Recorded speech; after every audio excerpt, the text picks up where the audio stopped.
Welcome to my channel. Today I am going to teach you what is phrase यानी definition of phrase and its examples.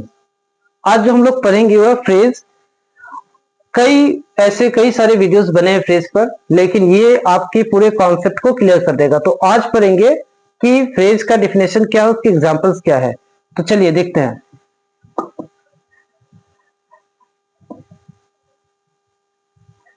चलिए, phrase जो है इसको हम अगर दो पार्ट इसका करते हैं तो क्या निकलता है, देखिए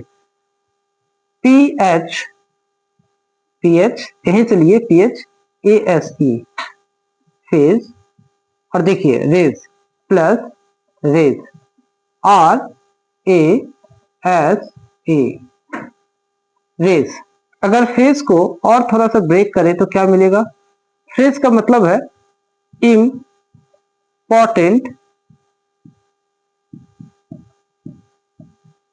important part,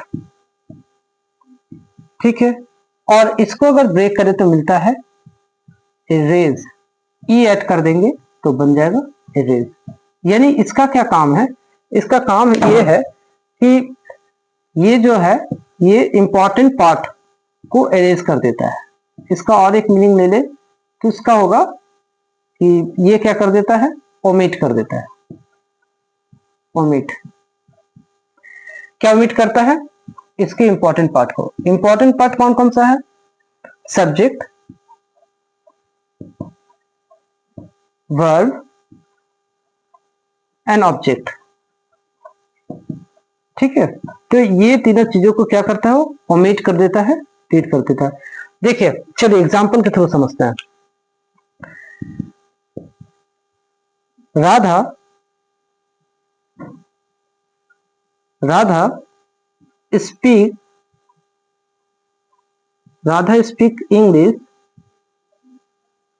speaks English in a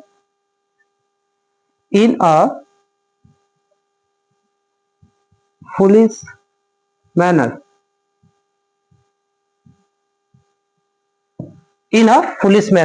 तो देखिए subject Radha, verb speaks and object English.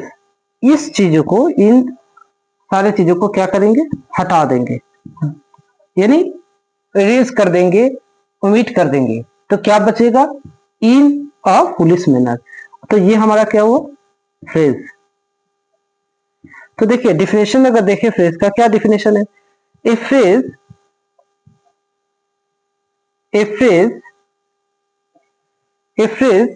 Is a part of sentence, तो ये क्या है? पार्ट ऑफ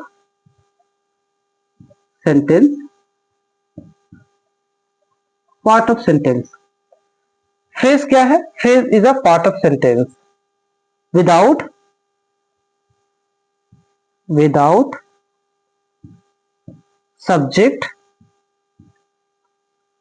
सब्जेक्ट,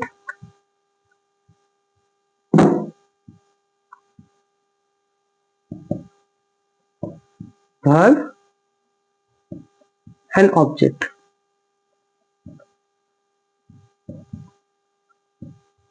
ओके, तो फ्रेज क्या है? Phrase is a part of sentence without subject, verb, object. तो इसका आप लिख लीजिए, ठीक है, नोट डाउन कर लीजिए।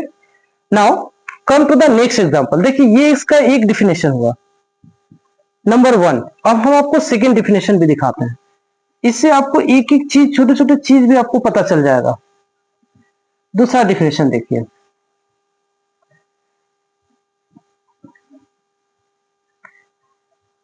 फ्रेज, दूसरा एग्जांपल देखिए, definition. A phrase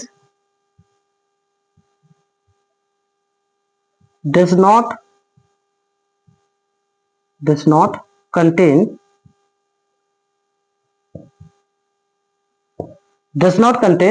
subject and verb। तो कभी कभी क्या होता है? सब्जेक्ट वर्ब रहता है सेंटेंस में, ठीक है। इसमें कंफ्यूज हो जाते हैं हम लोग। सब्जेक्ट वर्ब रहता है और साथ में फ्रेज भी रहता है। तो अभी क्योंकि डिफिनेशन में सब्जेक्ट वर्ब ऑब्जेक्ट का जिक्र आया, लेकिन ऐसे भी टाइम आता है, दूसरा डिफिनेशन ये भी है कि किसी सेंटेंस में सब्जेक्ट और वर्ब रहता है और रेस्ट ऑफ द जो पार्ट होता है वो उसका फ्रेज बन जाता है। एग्जांपल देख लीजिए, Radha dances, Radha dances on the stage, Radha dances on the stage. अब देखिए इरेज कौन सा पार्ट करना है, राधा डांसेस, ये पार्ट जो है वो हो जाएगा इरेज। बचा हुआ पार्ट क्या होगा, बचा हुआ पार्ट होगा आपका फ्रेज। ठीक है, समझ में आ रहा है, एकदम neat and clean. Phrase erase, phrase कौन सा है, इंपॉर्टेंट पार्ट है। कौन सा इंपॉर्टेंट पार्ट को इरेज करना, सब्जेक्ट ऑब्जेक्ट को इरेज कर देना है। ठीक है, और कभी कभी सब्जेक्ट वर्ब भी रहता है उसको भी इरेज कर देना है। बाकी के बचे हुए सब्जेक्ट जो है वो बाकी के बचे हुए जो पार्ट होते हैं वो कहलाते हैं फ्रेज। ठीक है, एक और एग्जांपल और एक थर्ड डिफिनेशंस को एक्सप्लेन करते हैं। देखिए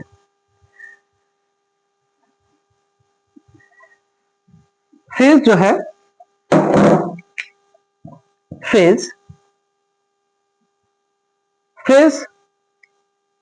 is a group of word, group of words. तो फ्रेज क्या है, ग्रुप ऑफ वर्ड्स भी है। यानी हम लोग को कैसे समझना है कि पहले तो ये सब्जेक्ट वर्ब ऑब्जेक्ट को डिलीट करता है, फिर थर्ड क्या है, सेकेंड क्या है कि उसमें सब्जेक्ट वर्ब होता है उसको भी हटा देता है, और थर्ड मोस्ट इंपॉर्टेंट कि phrase is a group of words. Phrase में ग्रुप ऑफ वर्ड्स है but it does not contain subject verb and object. ठीक है, ये आपको भी बताया कि पार्ट ऑफ सेंटेंस है, तो कई सारी चीजों से आपको समझाए। एग्जांपल देख लेते हैं, she went to the temple,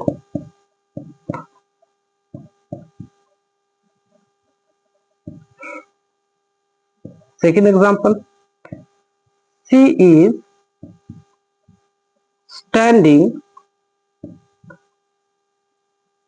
is standing at the temple। आप ही बताइएगा कि इसमें सब्जेक्ट वर्ब, इसमें फ्रेज कहां है। And third, I saw a man with a heavy bag.